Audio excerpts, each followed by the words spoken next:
Nancy. Hi. Hi. Hello. Hello, how are you? I'm doing great. How are you? Oh, Yeah, I'm good. Zay, thank you very much for joining me. thank you for the opportunity. First of all, how did you get into metal in the first place? Ooh, in the very first place, it was around my 20s, beginning of my 20s.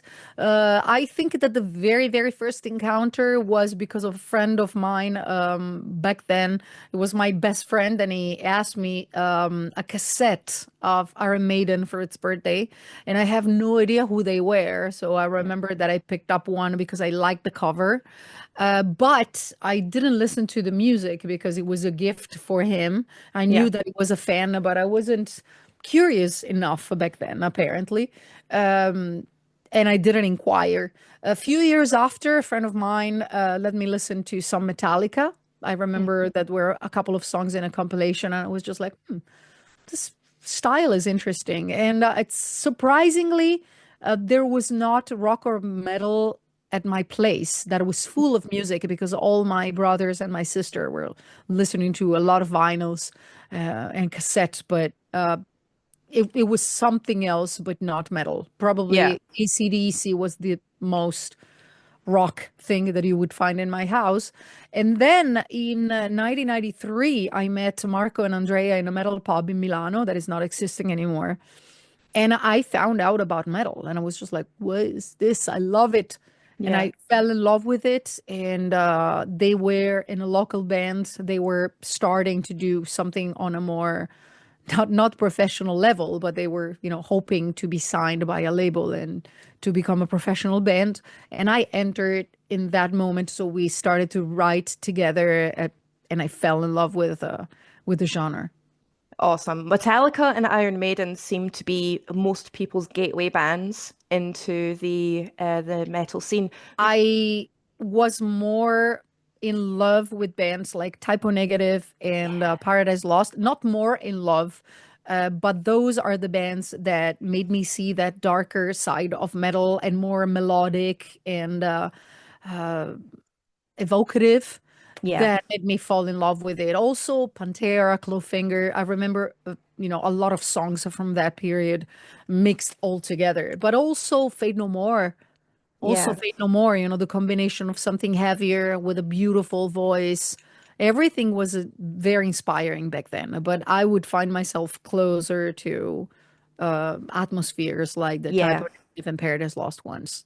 Completely agree. Exactly the same here. I'm a huge Paradise Lost fan. Absolutely. Sleepless Empire is your 10th studio album, which is Mhm. quite a milestone. How do you stay motivated and inspired? Simply because we love what we do. We love to create music. We love to be on tour and play live shows. So there's nothing that we do forcing ourselves. I mean, we're not to a point that we say like, oh, we got to do it because this is our job. Yeah. What we'll be doing otherwise. We're very excited about music. I mean, every time we feel like we started, you know, months before, not years before, we keep the same excitement. And now that a new album is coming out, we feel the same, anxiety, happy Yeah. anxiety that because the world will be discovering what we wrote. Uh, we just do it because it's our life. It's what Yeah. we love to do in life. Absolutely. So, how was the recording and writing process for this album? I would say that it started when we did Comalize XX, Yeah. which was, the tribute for the birthday of one of our most popular cult record. Let's call it so. And that's when we started to throw ideas and to write riffs or thinking at least about the new record.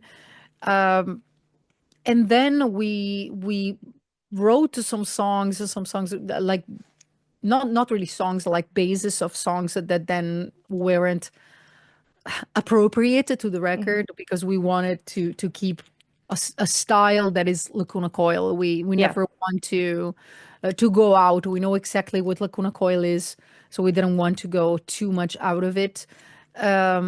Evolving things here and there because we grew as person. We had other experiences, and also it was the first album coming out of the pandemic, so Yeah.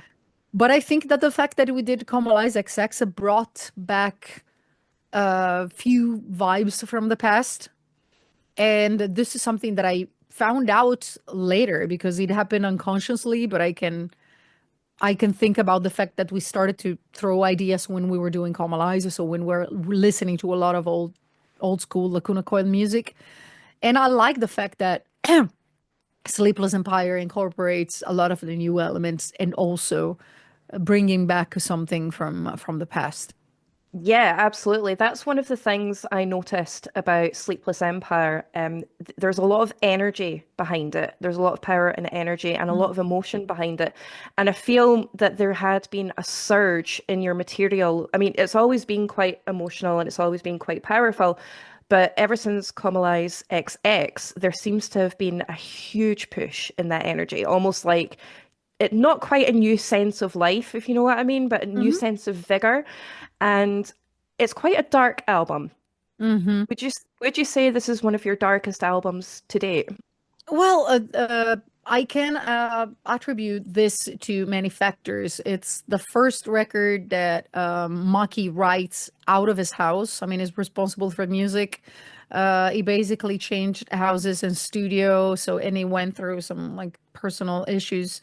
Uh, Probably this changed some things in the creation of the music that you cannot even explain. It's not that you sit down and you're saying like this is going to be like this and this. You just Yeah, start to play, and whatever you feel you want to write comes out yeah, of you. And sometimes it's the same with lyrics, because sometimes you have an idea of what you want to talk about, but sometimes the worlds are finding the music. And maybe yeah, you start from a phrase that sounds good, and it's like, oh, let's start from here.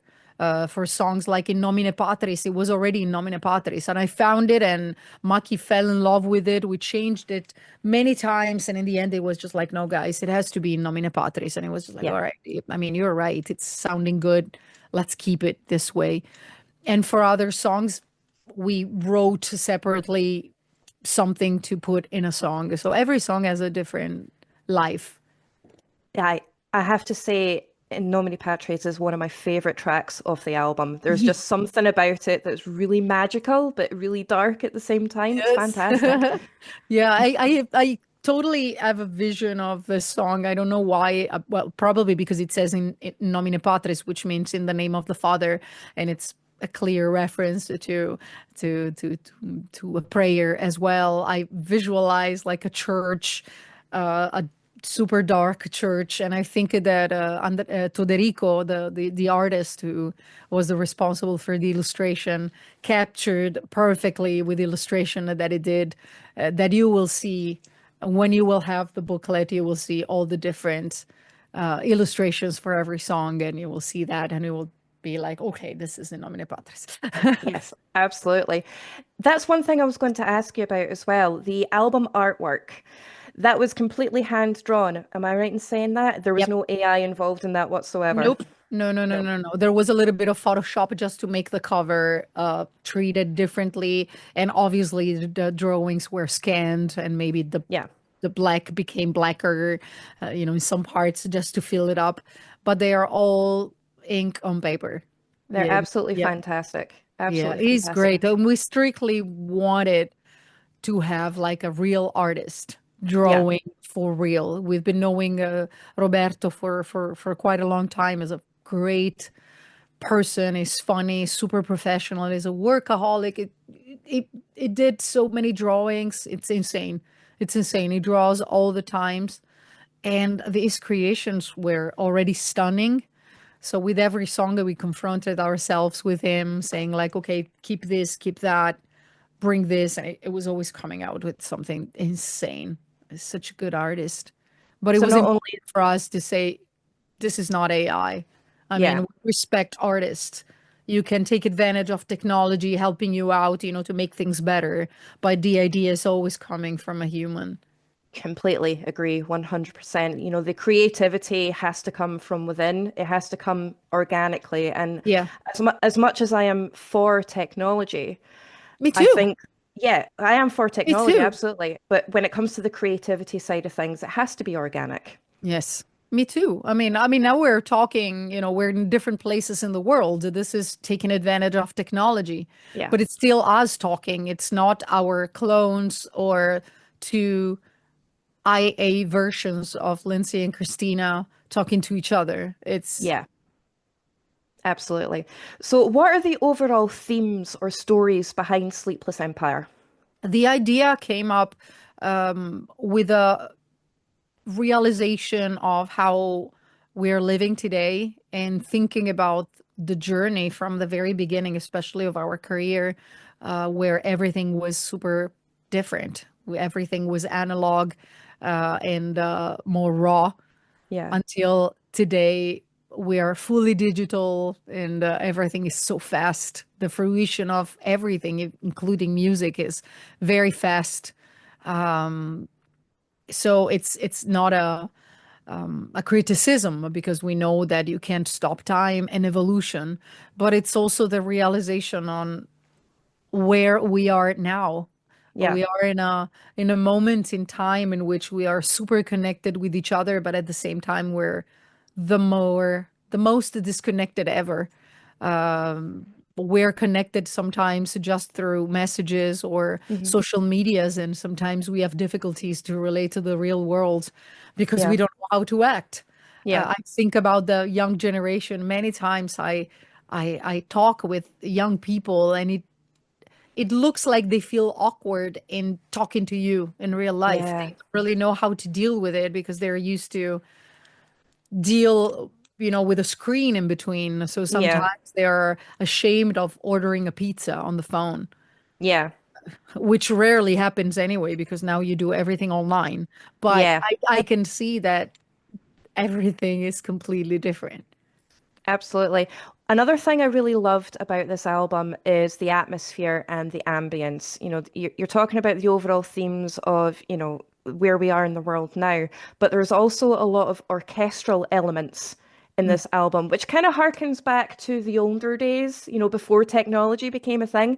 And I absolutely love that contrast between the issues that you're talking about in the album, but with the foundation of orchestra. I think that's an Yeah. absolutely fantastic Yeah, idea. which is still taking advantage of technology because I mean, you can't always have the pleasure of having an orchestra with you. Hmm. So we used some effects given by, machines reproducing the same sound. But that was, this includes a big variety of reasons. That could be, budgets and Yeah. time. But I mean, if I could choose, it would be like, okay, let's do it with a full orchestra. That would be Yeah. amazing, but you can't do it all the times. You should maybe do that for like a special anniversary tour, have a full live orchestra go on tour with you. That would I be would love to amazing. do that, but I find it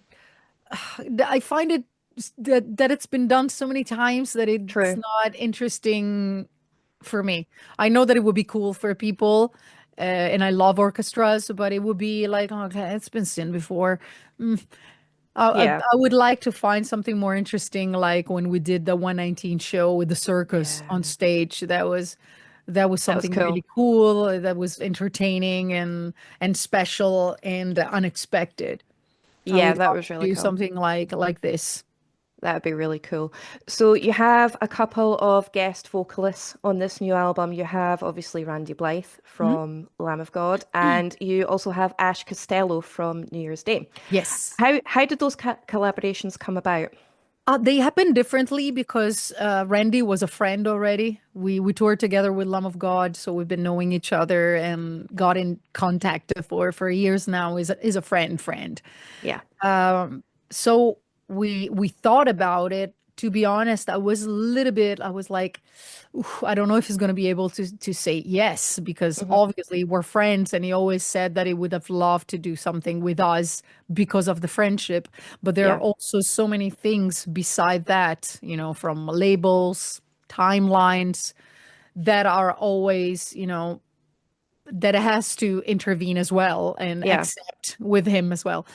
But luckily, he said yes. Everything went amazingly, and it did a great job. I mean, I didn't have any doubts because he kills it all the times. Yeah. He's the best to work with. He's the funniest, guy. I love him so much.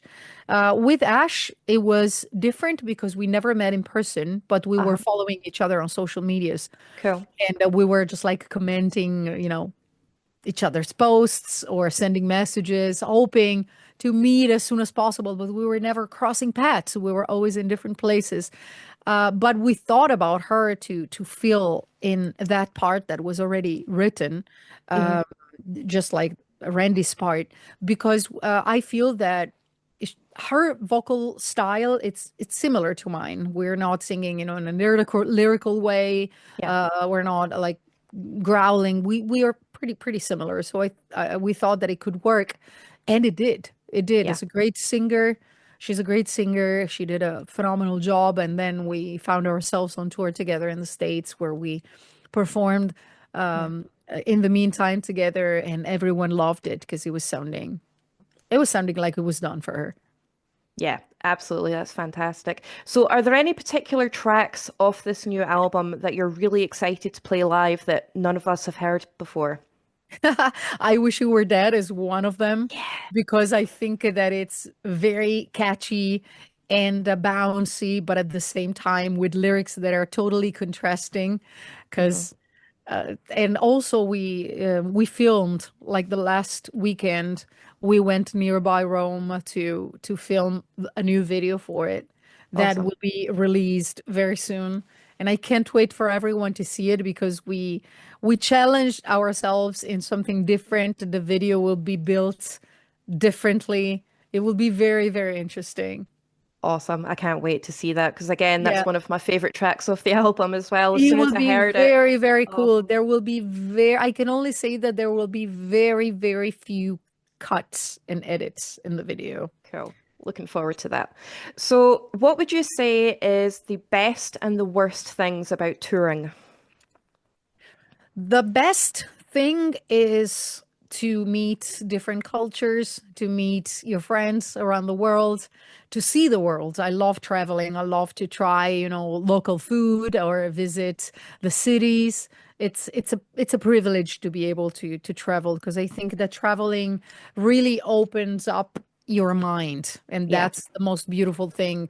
I find myself very different from people that never left the town. Yeah. Your mentality opens up and gets more accepting and accept and celebrates even more diversities and the beauty of being all different. Probably the worst thing is beside the traveling itself, airports and maybe wake up, in the middle of the night to go to wait hours for a Yeah. check-in. I don't like airports. And maybe also, not maybe also the fact that you're leaving your loved ones behind Yeah. because maybe they have to work and they have to stay home and they can follow you on the road. And you come back home and you see that many things changed. Now Yeah. we tour less than we did in the past because it also happened that we tour for 6 months straight once, and that was a very, very long time. And we came back and there were new buildings. The Yeah. streets were remade and someone got married, someone died, and we were not there for it. So Yeah. sometimes it's weird because time on tour goes on differently. Yeah. Feels that it's going faster than Hmm. regular time. Yeah. I can imagine it's like coming home to a whole different world, like a whole different reality. Yeah, I mean, just think about like before the pandemic, we came back to the airport and they were measuring the temperature because we didn't know that the COVID thing was becoming bigger and bigger. We were Yeah. in South America. We came back and we were like, what's going on? We just Yeah. left. They were talking about a couple that had the virus, but we thought that it was just that. And we came Yeah. back and everything changed. We're like, what? Yeah, absolutely. Must have been absolutely crazy. So you guys are entering into your fourth decade of Lacuna Yes. Coil.